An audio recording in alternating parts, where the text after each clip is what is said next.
மாபெரும் செயல் வீரர் கூட்டத்தில் தலைவர் அனுமதியோடு இந்த நல்ல நிகழ்ச்சியை துவங்கி வைக்கிற நல்ல வாய்ப்பை தந்தமைக்கு கோடான கோடி நன்றி மலர்களை அவருக்கு நான் தெரிவித்துக் கொள்கிறேன். ஒரு அரசியல் வரலாற்றில் 50 ஆண்டு காலத்திற்கு பிறகு ஒரு புதிய முகத்தை எதிர்கால தமிழகத்தை ஆளப்போகிற வெற்றி கழகத்துடைய தலைவருடைய இணைந்து இந்த பணிகளை ஆற்றுகிற நல்ல வாய்ப்பை எனக்கு தந்திருக்கிறார்கள். இங்கே பார்க்கின்ற போது எல்லோரும் கையிலே விசிலை வைத்துக் கொண்டிருக்கிறீர்கள். ஆனால் நாளை காவல்துறை கூட விசிலை வைக்க முடியாத சூழ்நிலை ஏற்படும். அதை போலதான் பேருந்திலே பயணம் செய்கிற போது கண்டக்டர் விசில் அடிக்க மாட்டார்கள் என்ற நிலையும் உருவாகும். ஏன் இதை சொல்லுகிறேன் சொன்னால், தலைவர் எல்லோரும் நினைத்தார்கள், எல்லோரும் எண்ணினார்கள். அவரை பொறுத்தவரையிலும் திரைப்படத்திலே அவர் ஹீரோ அல்ல, தமிழ்நாட்டின் எதிர்காலத்தினுடைய ஹீரோ என்பதை நாட்டு மக்கள் ஏற்றுக்கொண்டிருக்கிறார்கள். இங்கே கரையொலியை பார்க்கிறேன். 2 நாட்களுக்கு முன்னாலே நிகழ்ச்சி நடைபெற்றது. அங்கே பார்க்கின்ற போது 1000 ரூபாய் ஒரு ஆளுக்கு. தொலைதூரத்திலே வந்த தாய்மார்கள் தூங்கிக் கொண்டிருந்தார்கள். இவர்கள் விவரமாக பேசினார்கள். திராவிட முன்னேற்ற கழகத்தை வீழ்த்துவோம் என்று குரல் கொடுத்தார்கள். ஒருத்தர் கைதட்டல. ஆனால் திராவிட முன்னேற்ற கழகத்தை வீழ்த்தக்கூடிய ஒரே தளபதி நம்முடைய தளபதி தான்.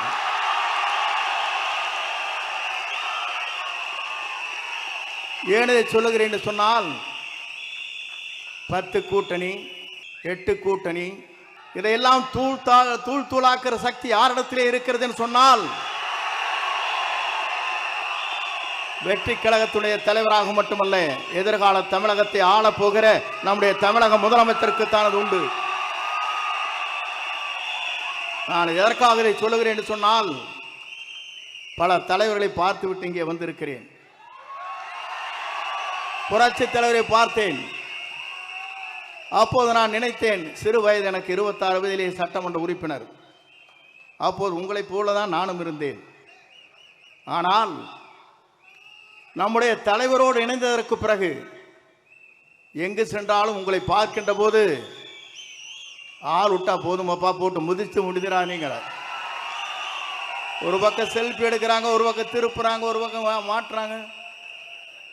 பெண்கள் அதற்கு மேலே ஓடி வந்து படம் எடுக்கிற காட்சியும் நான் பார்த்தேன். இது இந்திய வரலாற்றில் யாருக்குமே இல்லாத ஒரு புகழ் இவருக்கு இருக்கிறது என்ற வரலாறு இங்கே படைக்கப்பட்டிருக்கிறது. நான் அதை சொல்வதற்கு காரணம், நம்முடைய நோக்கம் தமிழ்நாட்டு மக்களை வாழ வைப்பதற்கு.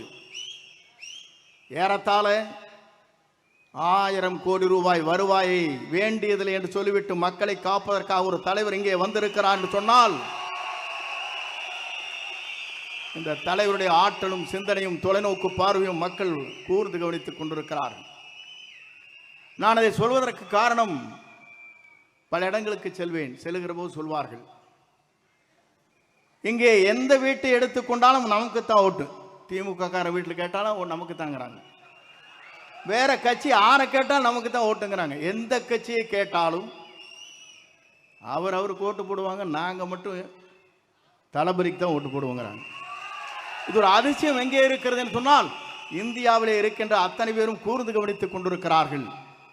நான் ஒன்றை சொல்ல விரும்புகிறேன். டெல்லி இருப்பவர்கள் விமானத்தில் இங்கே சென்னைக்கு வருகிறார்கள்.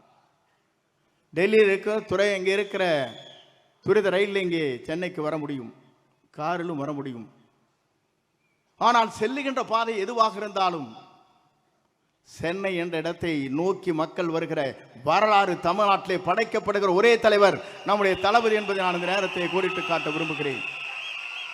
எல்லோரும் சொன்னார்கள், இஸ்லாமிய பெருமக்கள் சொல்வார்கள், இறைவனிடம் கையேந்துங்கள், அவனை இல்லை என்று சொல்வதாக.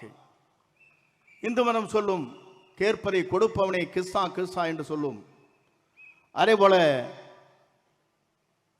கிறிஸ்தவ மதத்தை சார்ந்தவர் சொல்வார்கள், தட்டுங்கள் திறக்கப்படும், கேளுங்கள் கொடுக்கப்படும் என்று சொல்வார்கள்.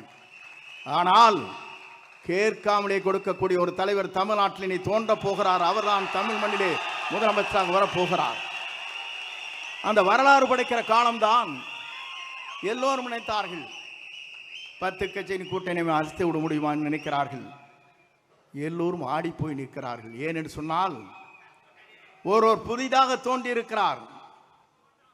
அந்த இரு கட்சியிலும் இருக்கின்ற தலைவர்களே அல்ல.